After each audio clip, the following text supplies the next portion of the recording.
maravilhosa. O casamento para mim, eu sempre, desde criança, eu queria casar. Que eu idealizei, né, uma família assim, perfeita, né? Idealizar, a gente idealiza perfeito. Se vai ser perfeito é outro caso. Nunca sai, né? Mas a gente idealiza. Você não vai idealizar uma coisa errada, uma coisa imperfeita. E aí, e realmente casamento é muito melhor do que eu pensei. Só um outro detalhe que eu não pensei. Eu não pensei que dava tanto trabalho.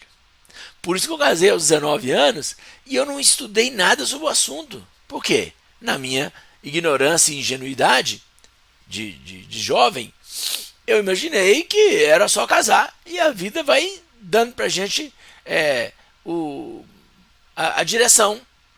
Ela dá a direção, só que a direção é errada, a direção confusa. Direção que há caminhos que ao homem parece direito, mas ao final deles é caminho de morte. Mas aí um dia eu encontrei um caminho. Há 30 anos atrás, eu encontrei eu encontrei Deus. Então eu não quero falar de forma evangélica para não criar barreira para ninguém, porque esse cara, qualquer pessoa pode seguir esses fundamentos, porque são fundamentos eternos. Não tem a ver com a igreja que você congrega, tem a ver com a sua posição, tem a ver com o seu comportamento. Não tem a ver com a igreja. A igreja não vai resolver o seu casamento. Quem resolve o seu casamento é você. Então eu quero evitar muita linguagem evangélica para não associar uma coisa na outra, porque tem muitos casamentos evangélicos se desfazendo. Tem muito casamento de pastores se desfazendo. Por quê? Porque não adianta ser pastor, não adianta ser evangélico. O que adianta é cumprir os princípios, os fundamentos. Por exemplo, eu posso ser dono de uma academia de musculação, mas se eu não fizer o exercício, não vai ter resultado para mim, vai ter resultado para os outros. Eu posso falar de vida saudável o dia inteiro e você beber 2 litros de água e eu não beber nenhum e eu vou secar os meus rins. Porque não adianta eu falar, eu tenho que fazer. Não estou julgando ninguém, não. A questão não é essa. A questão é que às vezes o casamento acaba, que não é culpa dos dois, é culpa de uma parte. Mas andarão dois juntos se não estiverem em acordo? Amós 3:3. São fundamentos. Depende dos dois. Então você que é casado, ouça e depois tenta convencer sua esposa a assistir. Você que é esposa está assistindo, depois crie uma forma de seu marido assistir, ou chame ele para assistir com você, você assiste de novo, ou ele assiste sozinho. Aí, se for algum assunto que você quer que ele ouça sozinho, você ouve até uma parte, não, que você vê que vou entrar num assunto que você quer que ele ouça sozinho, você sai do ambiente um pouquinho e fala, eu vou ali. E esse ali você calcula mais ou menos quanto tempo que gasta para ir ouvir uma pancada sem você estar perto, se esse for o caso. Se você está namorando, está noivo, está noiva, assista, aprenda. E depois que você aprender tudo, que você casar, você vai perceber que você não aprendeu o suficiente. Não é que o casamento é ruim, é porque é um desafio muito grande. Gente, vai dando like, vai entrando, vai dando like, vai fazendo comentário. Eu quero ver interação aí, ó.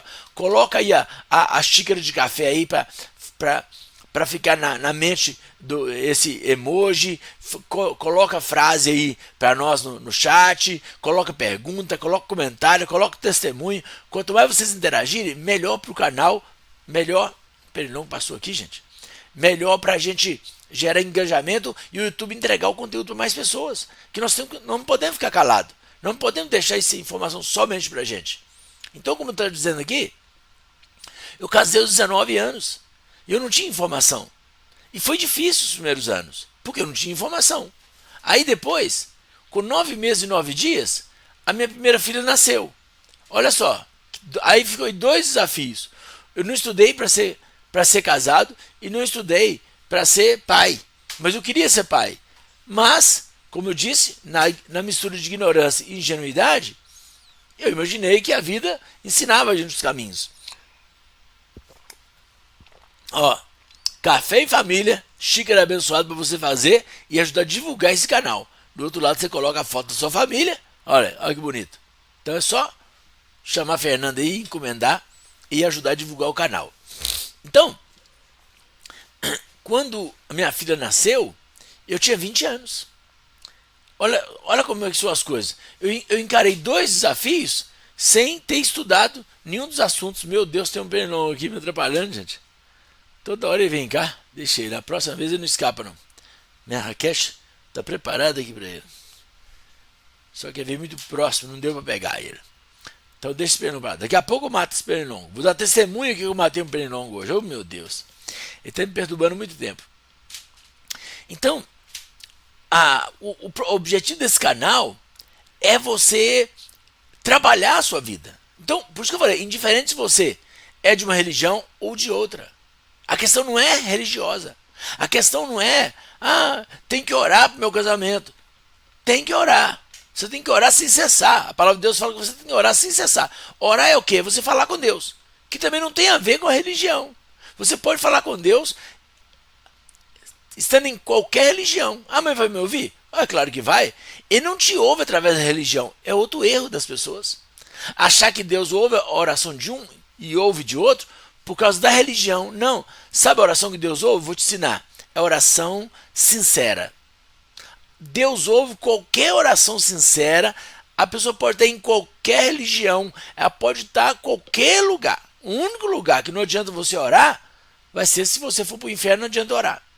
E se você for para o céu, você não vai precisar de orar. Se você ler a parábola do filho pródigo, do rico e do Lázaro, você vai ver que o rico, ele intercede pela família lá. Tem até um vídeo sobre isso aí no canal, uma live, depois você vai achar por aí, tá? Aí, porque lá o rico falou assim, pai Abraão, pede Lázaro para ir lá na terra e falar para meus irmãos. E Abraão falou, não tem jeito. Eles têm a lei e os profetas. Se eles não obedecerem à lei e os profetas, não vão acreditar se um morto ressuscitar. Então, é uma oração o quê? Atrasada. Orar pela família é agora, enquanto estamos vivos. Mas orar só é pouco. Tiago falou assim, a oração, a fé sem obras é morta. Quer dizer, se você orar, mas não cumprir o seu papel, não resolve. Isso para qualquer assunto. Por quê? Porque de Deus não se zomba. Tudo que o homem plantar, isso ele vai colher. Uma coisa vai ligando a outra. A Bíblia é toda ligada um assunto no outro. Que é o Espírito Santo que inspirou cerca de 40 homens para escrever a Bíblia. Então ela não se contradiz. Então tudo que a pessoa plantar, ela vai colher. Então a pessoa precisa ter fé. É importante, sem fé é impossível agradar a Deus. Não dá para agradar a Deus sem fé. A fé sem obras é morta, tem que ter atitude. E atitude é chamada de quê? Por mim aqui, fundamentos. Eu estou explicando tudo para falar do fundamento. Então eu passei muita dificuldade porque eu tive que aprender depois. Depois de casamento, depois que eu casei, que eu aprendi a ser marido. Depois que minha filha nasceu, que fui aprender a ser pai. E tem uma frase que fala o seguinte, prepara a água antes da sede. Gente, vai dando like, coloca o emoji aí, coloca comentário, dá um bom dia para todo mundo, faz qualquer coisa, qualquer movimento aí que você falar aí, coloca a frase, alguma frase que eu falei que você achou legal, interessante, escreve aí também, nos ajude aí a gerar engajamento e fica registrado aí as frases, porque quem entrar, vê a frase, fala, que frase interessante é essa, por que ele falou essa frase? Aí a pessoa vai assistir a live. Tudo isso ajuda as pessoas a assistirem. Quando você assiste e motiva outros, você está trabalhando a favor do reino também. Então eu conto com você, com a sua ajuda, e para a gente conseguir até no mês de junho, os 1000 inscritos aí, gente, me ajuda que eu preciso liberar aqui, o YouTube liberar algumas ferramentas para eu alcançar, principalmente poder transmitir pelo celular, que é um avanço e tanto, porque eu vou ter que viajar para a convenção. Oh, meu Deus do céu. Hoje tá bravo esse pernilongo. Olha ele aqui de novo. Olha ele aqui. Tá voando muito rápido. Ele tá igual os caças da Rússia.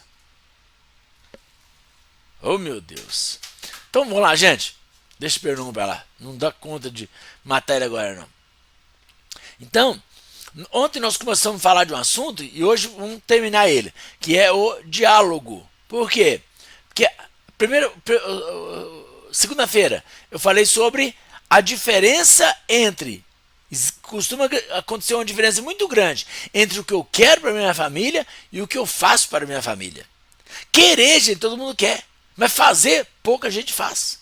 E aí o primeiro fundamento que comecei ontem é o quê? É o diálogo. Um dos principais fundamentos é o diálogo. Gente, olha, parece simples, parece que todo mundo sabe, mas eu conheço, eu converso com pessoas, eu já fiz mais de, sei lá, quase 100 casamentos durante meu ministério.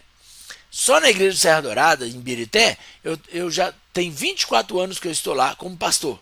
Fora casamento que eu fiz de pessoas que não são da igreja, não são crentes, de outras igrejas e por aí vai.